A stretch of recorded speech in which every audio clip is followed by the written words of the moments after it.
What is going on, YouTube? It is Mesa Sean, and we are looking at some Destiny beta once again. And this is the Iron Banner Crucible, where defense and armor do actually make a difference. Because in regular PvP, defense and attack go out the window, but no one believes me, so I'm going to annotate those two videos on your screen now.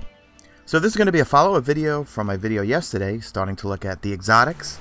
And we covered the weapons yesterday, and I left out one gun, so we'll review that first.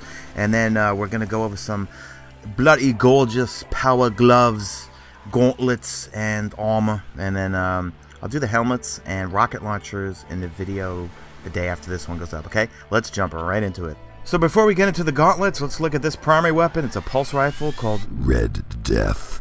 And you can see from this, real low rate of fire, but heavy impact. Extremely low recoil. It's got a lot of stability, and it looks like it's got a really fast reload. Range looks okay, decent. Let's look at the upgrades. The first one's going to be kinetic damage. Then your next set of 3 upgrades, you can choose from one of them.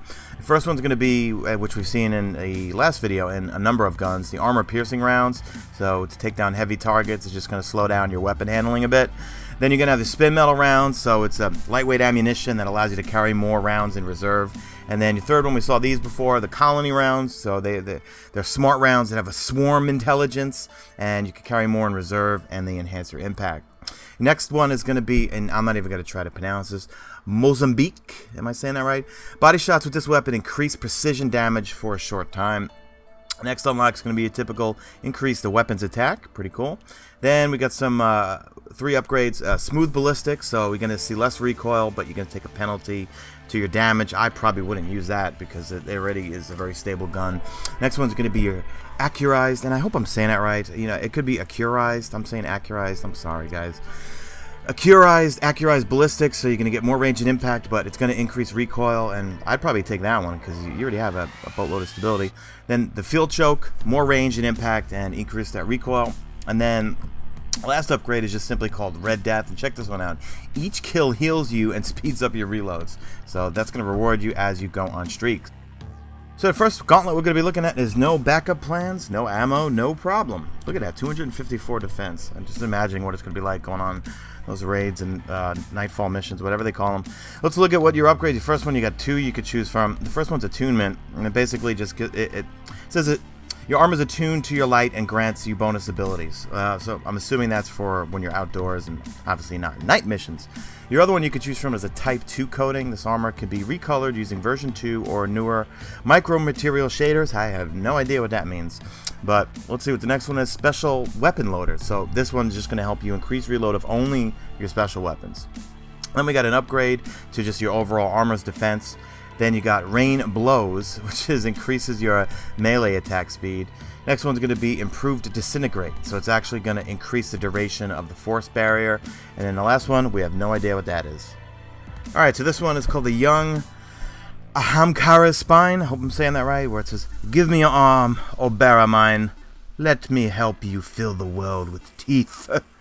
254 defense. That's pretty badass. We can run through these real quick. The first 2 upgrades are the same as the no backup plans. Attunement, so attuned to light grants you bonuses to your abilities. Type 2 coating, so armor can be recolored using version 2 or newer micromaterial shaders, which I have no idea what that's going to do. But next one is special weapon loader, so it's going to help you increase the reload of your special weapons. Next one is just going to be your standard upgrade to increase your armor's defense. Then you have what's called Ashes to Asset. Replenish super energy when you kill an enemy with a grenade. So that could be pretty handy, pretty useful. And then your last one is Improved Trip Mine Grenades. So trip mine grenades will last longer when you place them. That's pretty cool. Alright, so the last one we're going to go over is the Sunbreakers Gauntlet.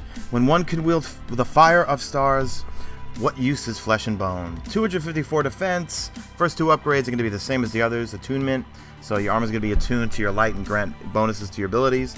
Second one, I'm still fuzzy on the Type 2 coating, so its armor can be recolored using version 2 or newer micro material shaders. I'm sure we'll find out what that means down the road. Second one's going to be like the other, special weapon reloader, so just going to help you increase the reload speed of your special weapons. Next upgrade is just going to be increase the overall defense of the armor. Next one is going to be called Serpent's Tail, and it's going to causing damage with the melee is actually going to reduce your grenade cooldown time. So I can see that being very useful.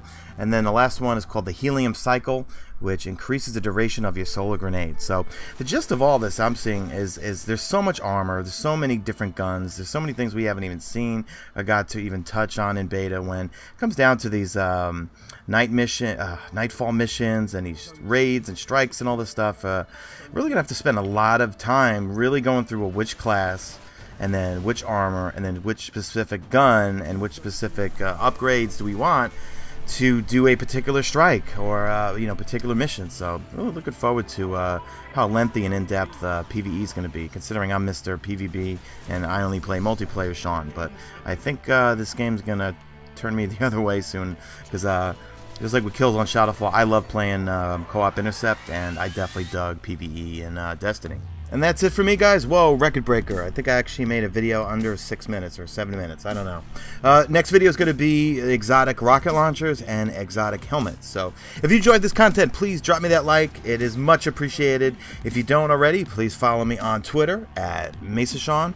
And if you don't already follow me on my stream, I am at twitch.tv/Mesa Sean. And that's it. I am out, guys. Peace!